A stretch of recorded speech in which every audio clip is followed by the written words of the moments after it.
Well, first of all, he's just simply wrong. I don't know what he's talking about. It just goes to show you that President Trump's biggest problem is that he has good instincts on this conflict, but he just doesn't know the facts. The war started in 2022. That means that we have seen war in 2022, 2023, 2024, and now 2025. In 2022, the Ukrainians launched two major offensives where they captured a huge amount of real estate from the Russians. In 2023, I believe it was on June 4th of that year, the Ukrainians launched that major offensive against those dug-in Russian positions, all for the purposes of creating a blitzkrieg and going to the Sea of Azov. That offensive that they launched on June 4th continued on into the fall of 2023. And then in 2024, as I'm sure almost everybody remembers, in August of 2024, they launched a major offensive into the Kursk region of Russia. This year, they've not launched any major offensives, in large part because they're in so much trouble and they're losing so badly on the battlefield. But of the 4 years the war has gone on, they have launched major league offensives in 3 of the years. So this argument that the Ukrainians have been on the defensive the whole time is ludicrous. And by the way, I would add, if I had been advising the Ukrainians, I would have remained on the defensive. I think they were remarkably foolish to take the offensive. But what President Trump is trying to do here is to, in effect, taunt them. And as we all know, that is his modus operandi when dealing with friends and adversaries alike. Here's a brief email from Colonel McGregor. Ukrainian channels report an increase in casualties on the front lines. The Ukrainian armed forces lose up to 300 trucks, pickups, motorcycles, minibuses, ATVs, and other logistics vehicles per day.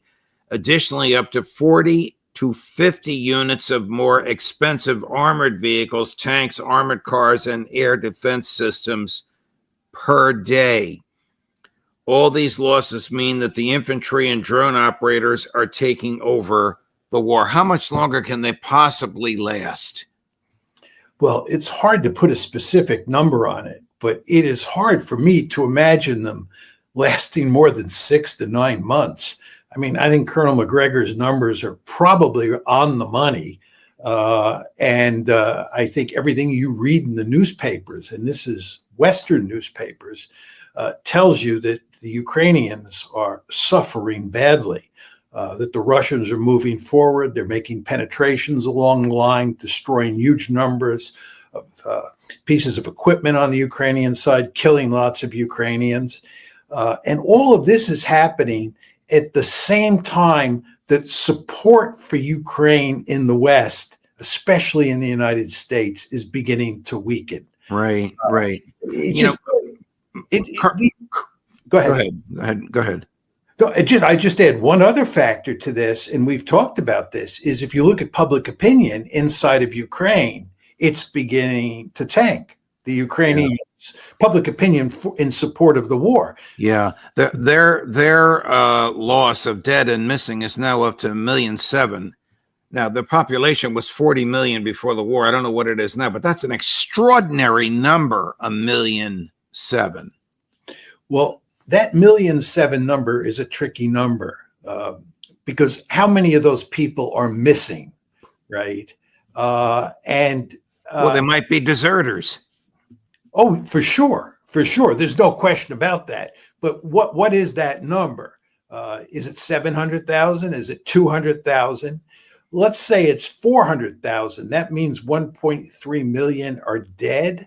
Wow. That number's too high, in my opinion. What's the population of Ukraine down to now? 17 million, 20 million? No, it's not down that low. I think it's probably around 28 million. I haven't looked in a while at exactly what the number is, but it's probably around 28 million. You want to remember, lots of Ukrainians have left the country, and Russia's captured territory that had Ukrainians in it. Lots of Ukrainians have died. And this was a country, by the way, that, people were saying was in a demographic death spiral even before the war started. Why did the first Trump administration, after the coup in 2014, orchestrated by the CIA, the MI6, and the U.S. State Department, why did the Trump administration first time around arm Ukraine to the teeth? Well, I think that Trump was badly damaged by the Russiagate charges. The argument was made by all sorts of people in the media and by the Democrats that he was a Russian agent, and any efforts that he made to show that he was supporting Ukraine and he was opposed to what Putin was doing worked to sort of alleviate the problem that he had being accused of being a Russian agent. So I think that that's why he did it. And the end result is that he can't claim that he's not at all responsible for this war, because he helped arm up the Ukrainians to the point where they could stand up and fight in 2022. Very important to understand that the trouble starts in 2014 with the coup on the Maidan.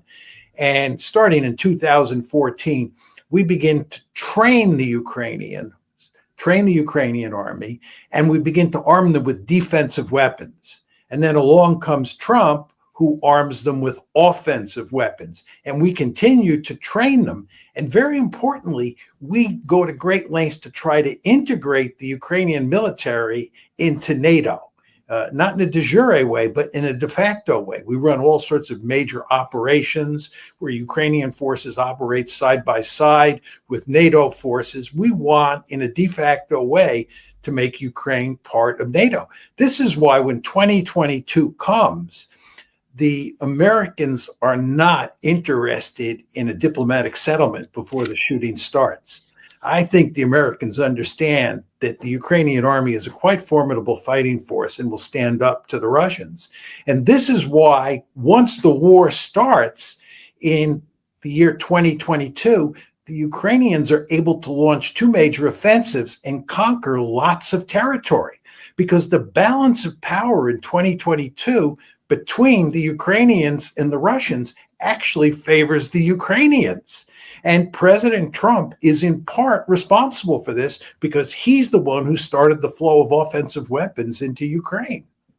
This is where he had the famous or infamous conversation with President Zelensky, where he threatened to hold up on arms deliveries until Zelensky had his prosecutors investigate Joe Biden. This was the trigger, the linchpin to the first impeachment of Donald Trump. Yeah. The more time goes on, the more I come to think that the Democrats' effort to portray Trump as a Russian agent was a colossal mistake. And it's one of the principal reasons that Trump today is filled with a revenge motive. He Yes. wants payback. Yes. Right? And this is just poisonous for the American political system. But the Democrats and people on the left bear a lot of responsibility for pushing this bogus narrative forward. Yes. After the 2016 election. I'm not defending what Trump is doing today, because he's just making a bad situation worse. Agreed. I agree with you.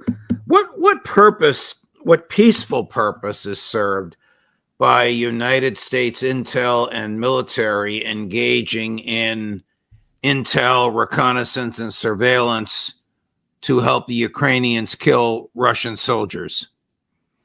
Well, it just prolongs the war, right? And what you'd like to see is you'd like to see the war end sooner rather than later. And of course, I'm in complete agreement with you. And both of us think that from Ukraine's point of view, from a moral point of view, from a human point of view, it would be the right thing to do.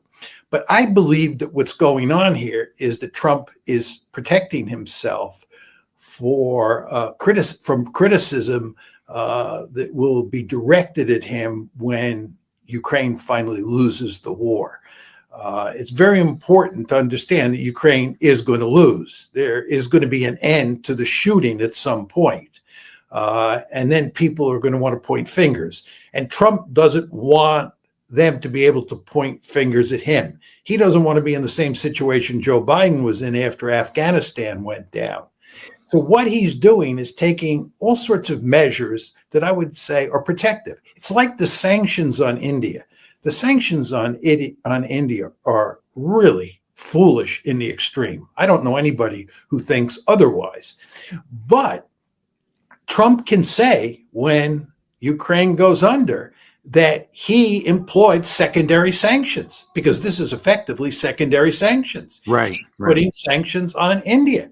Right. He has not failed, by the way, in his story to continue to arm Ukraine. He's not paying for it, or we're not paying for it anymore. And we're not giving it directly to the Ukrainians, but we're giving it to the Europeans who are paying for it and giving it to the Ukrainians. So he can't be blamed for cutting off weaponry. He can't be blamed for not using secondary sanctions. And the same thing goes with— But he can be blamed for extending Joe Biden's war to the point where it's now Donald Trump's war.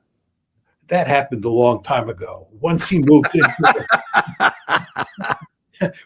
once he moved into the White House, he might not have noticed it, but you and I noticed it at the time. There was a sign on his desk. You remember? It said, "The buck stops here." You remember that sign, right? Yeah, it's not there anymore. And there was also a sign at his campaign rallies, "I'll end the war in 24 hours." Yeah, that worked out very well, didn't it? Right. Can you foresee European ground troops in Ukraine under any circumstances, either in the death throes of the war or after the war is over, without the consent of the Russians? No. You want to remember that what the Europeans are talking about is putting those troops into Ukraine after there's a peace agreement, not after there's a ceasefire, after there's a peace agreement. That means the Russians have to sign on to an agreement that Ukraine and the West sign on to. The Russians are not going to sign on to an agreement that allows for NATO forces in Ukraine. They are not going to sign on to an agreement where the United States and the Europeans give Ukraine a security guarantee, a meaningful security guarantee. It's not going to happen. So if you get a peace agreement, by definition, you're not going to have NATO troops in Ukraine. Switching gears, is it realistic for us to accept the words of the President of the United States that he was unaware that the Israelis attacked a hospital in southern Gaza, which killed 20 people, doctors, healthcare workers, patients, and 5 journalists? I think not. I believe that behind the scenes, I have no hard evidence of this, but that deductive apparatus up in my head tells me that there are lots of people inside the administration and outside the administration who have access to President Trump who are telling him that he has to put an end to this. And anytime a crime of this magnitude happens, there's a spike in the number of people who send him that message. What is happening there is so horrific, and so many people understand that. And so many people understand that this is a black mark on his presidency, that I would bet a lot of money that he knew about it immediately, and that a number of people told him he has to shut this down. Well, why isn't he the object of obloquy and over-the-top criticism for legitimizing genocide the way Biden was, not from a huge portion of the population, but from enough Democrats that it sunk Kamala Harris? Well, there's a recent poll that's out that's quite remarkable. It shows that 67% of Democrats 67% of Democrats think that Israel is committing genocide or something that's akin to genocide in Gaza. And another 8% think that it's not genocide, but it's mass murder. So that number is 75% of Democrats, okay? Wow. If you look at the Republican numbers, it's almost completely reversed. Mm. So Trump is not getting much heat from Republicans, give or take a few Republicans. And it's the Democrats who are giving him heat. But let's get inside those Democratic numbers. That's the public. That's public opinion. And as we've talked about on numerous occasions on this show, what the policymakers, what the leadership in the Democratic Party says and does is very different from what your rank and file Democrats think. So there is that disjuncture there. And therefore, you would not expect Democratic leaders, right, despite what the base thinks, the Democratic Party's base thinks, to put pressure on President Trump. So he's just not getting a lot of pressure from his own party or from the leadership of the Democratic Party. Here's Treasury Minister, I'm not sure the exact title, Smotrich, you know, one of the right-wing fanatics in the government, but in the cabinet, in the war cabinet, speaking just last week, Chris number 16. What will come in over the next few days is very little. A few bakeries handing out pitas to people, and public kitchens providing a daily portion of cooked food. Civilians in Gaza will get a pita and a plate of food, and that's it. That's exactly what we're seeing in the videos. People are standing in line waiting for someone to ladle them a bowl of soup. Would I want to avoid having to bring even a single grain into the Gaza Strip altogether? Not even for the civilians? Maybe so. I completely understand the anger. I completely understand the pain in our guts that we all feel as citizens. The truth is, until the last hostage returns, we shouldn't even be giving water to the Gaza Strip. For a year and a half now, we've been beating Hamas to a pulp. We're dismantling Gaza and leaving it as sword lovers with total and unprecedented destruction in the world, and the world still isn't stopping us.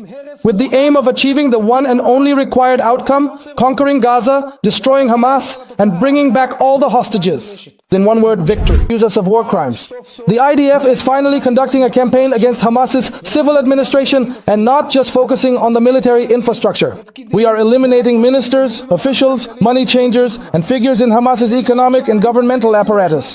For 2.5 months, we did not allow humanitarian aid into the Gaza Strip. This created tremendous pressure on Hamas, and that's a good thing. But even pressure needs to be regulated so it doesn't blow up in our faces. When the IDF recently resumed maneuvering with full force to conquer the Gaza Strip, when the IDF is moving the population from the last places where they still had a bit of food, and our greatest friends in the world, those who support us, those who understand that we cannot stop just short of total victory in destroying Hamas, when they ask us to help them, to help us, and to refute the... This guy's a madman, but did you catch, as part of Trump's plan, has Donald Trump, without telling the American people, signed off on some plan to move 1.5 million people out of Gaza to some other country? Well, he was hinting at that when he first began to talk earlier this year about how this situation might be resolved. But the more important point is that this is the most honest and forthright statement of what Israel is doing in Gaza that I have seen. It is much better than anything you get in the New York Times and the Wall Street Journal or on the major news outlets on TV. This is a good statement in that it lays out what the Israelis are doing. It tells you that they're committing genocide. Now, look, the problem that the Israelis face, just to take this a step further, is they can't find any countries to take the Palestinians. And the end result is, although they have basically made Gaza unlivable, and they have been in the process of executing a genocide, they can't eliminate the problem because they can't eliminate the Palestinians from Gaza. So this is a huge problem for them because it means that they just have to keep murdering people. They have to continue the genocide. There's no end in sight. The question you want to ask yourself here is, if they can't move the Palestinians out of Gaza, how does this play out? The Israelis have no plan for the day after. It's not like the Israelis are going to countenance some sort of new arrangement for the Palestinians inside of Gaza. That's not their goal. As Smotrich said, their goal is to expel them.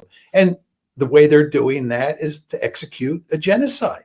And again, if you don't have a place to move them to, how do you achieve Smotrich's goals? Is Israel destroying itself? It's a very interesting question. It's doing huge damage to itself. There's no question about that. I don't think that Israel is going to disappear from the map anytime in the near future or in the foreseeable future. But the amount of damage that this country is doing to itself is just enormous. And it does not have a bright future.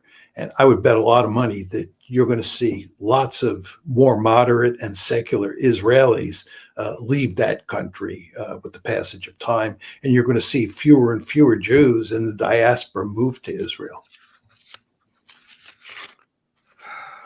Here's a Dutch commentator by the name of Rabbani. I believe he's Dutch and Palestinian. Very interesting observation. I'd like your thoughts on it, Professor. Cut number 8. The surrounding Arab states see any participation in the ethnic cleansing of the Gaza Strip as a national security threat, as a danger to their own regime stability and legitimacy. And they're absolutely dead set against cooperating with this, although they do seem fine with Israel slaughtering Palestinians in the Gaza Strip as long as they remain on that side of the border. Do the Americans and Israelis really believe they can strong-arm the surrounding Arab states into participating in the scheme? I doubt it's going to work. But there's a more fundamental question, which is the growing doubts among the senior leadership of the Israeli military that they can succeed in establishing full control over the entirety of the Gaza Strip. And so what you really have here is a recipe for indefinite conflict, indefinite insurgency. And that may be something that suits Israel. I find it very hard to disagree with him. And he was, in effect, making the argument that I was making, that it's very hard to see how Israel and the United States can find countries that will take these people. I would note to you, Judge, and this is very important, that the Israelis had settlers and troops in Gaza until 2005. And Ariel Sharon, who was no shrinking violet, was prime minister of Israel in 2005. And he pulled the settlers and the troops out of Gaza. And that's when they turned it into a large open air prison or a concentration camp, whatever you want to call it. That happened in 2005. And the reason Sharon did that is he understood that Gaza was a hornet's nest. And staying in Gaza, keeping troops and keeping settlers in Gaza was a nightmare. So he pulled them out. And what's happened since October 7th, 2023, is that the Israelis have gone back in and they want to stay in. But they want to stay in predicated on the assumption they can drive all the Palestinians out. So here we have a situation where they can't drive the Palestinians out, but they're back in Gaza. And the final point I would make, which is another very important point, is that the Israeli army, because it depends so heavily on reservists, is an army that's configured to fight short wars. 6-day war, you remember that? Not long wars. This war has been going on since October 7th, 2023. We're coming up on the second anniversary, and the army is worn out. The reservists are rebelling. They can't get huge numbers of reservists to report for duty. They're talking about recruiting people from the diaspora to come to Israel to serve in the IDF. This is the problem that they face. Yeah. And if you go back in there, it's not going to be easy for the Israeli military to deal with the Palestinians, because the Palestinians will fight back. Is the Israeli military planning to attack or invade Iran? I am sure that they have contingency plans. And I think a powerful case can be made that they will attack Iran. I think, on the other hand, there is a case to be made that they might not be able to do that. And that case would revolve around the fact that the last time the Iranians really blasted Israel in the exchanges that took place in the 12-day war. And I think the Israelis understand that this time they will get hit even harder by the Iranians. I don't think you can make a case that the Israelis will be better off in terms of what the exchanges between the two sides look like moving forward. The other thing is, Trump, I think, will be very reluctant to turn the Israelis loose for fear that the Iranians will shut down the Gulf. They'll shut down the Straits of Hormuz, which would cause huge problems for the world economy, which means the American economy, and that would hurt Trump's political standing. So I think you can make a case that the Israelis won't do it. But if I had to bet, I would bet that they try it again. Let me take you back to where we started. Are the Ukrainians destroying Ukraine? No question about it, with great help from us. I believe we bear the principal responsibility of the United States of America. This all started in April 2008 at the Bucharest NATO summit, where the United States forced the Europeans to accept the policy that said we would bring Ukraine into NATO. And then at every point forward, from 2008 up to 2022, we doubled down on our efforts to bring Ukraine into NATO.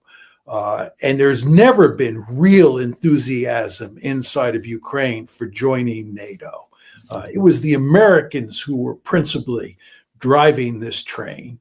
And we bear the principal responsibility because we helped cause a war that's going to lead to the destruction of Ukraine. Had that meeting in April 2008 never taken place, Ukraine in all likelihood would be intact today inside its pre-2014 borders. So American policymakers, starting with Condoleezza Rice and George W. Bush, who pushed us down this road to begin with, have a lot of blood on their hands. What are the long-term prospects for American world leadership given these disastrous decisions it makes with respect to genocide in Israel and the facilitation of the self-destruction of Ukraine? Well, you want to remember that during the unipolar moment, which basically went from 1992 to 2017, we were really in the catbird seat because we were the only great power in the system. And then after 2017, you had two more great powers, China and Russia. And that meant America's power position in the world had declined. And it was hard for us to claim the mantle of leadership in that multipolar world the way we did in the unipolar world. So we had problems as soon as the structure of the international system went from unipolarity to multipolarity. But then we have compounded our problem by pursuing remarkably foolish behaviors. We've pushed the Chinese and the Russians together. We've turned them into mortal enemies of the United States. We're now antagonizing the Indians in ways that I find incomprehensible. And if you think in terms of BRICS, right, this means Brazil, India, and Russia are all coming together in ways that are designed to challenge the United States, make it more difficult for us to exercise diplomatic influence around the world. And by the way, we're now talking about getting the Europeans to put snapback sanctions on Iran, which is going to drive the Iranians further into the arms of those BRICS countries. Iran, of course, is a member of BRICS. So the United States' diplomacy in places like Iran and places like Gaza and what we're doing in Ukraine, it's all having the consequence of isolating us and doing us great damage in terms of our leadership role around the world.